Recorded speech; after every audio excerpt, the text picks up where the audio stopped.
بسم اللہ الرحمن الرحیم۔ محترم ناظرین، السلام علیکم ورحمۃ اللہ وبرکاتہ۔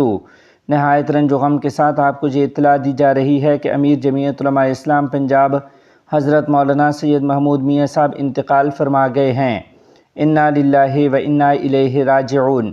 حضرت رحمۃ اللہ علیہ کا نماز جنازہ آج 3 جولائی بروز جمعرات صبح 10 بجے جامعہ مدنیہ جدید رائمنڈ روڈ میں ادا کیا جائے گا۔ جمعیت علماء اسلام کی سربراہ مولانا فضل الرحمان صاحب دامت برکاتہم العالیہ نے حضرت مولانا سید محمود میاں صاحب رحمہ اللہ کی وفات پر افسوس کا اظہار کرتے ہوئے کہا ہے کہ مولانا سید محمود میاں عظیم محدث، عالم ربانی، بلند پایہ مدرس اور مسند طریقت کے عظیم پیشوا تھے۔ مولانا مرحوم نے زندگی بھر علوم نبویہ کی خدمت کی۔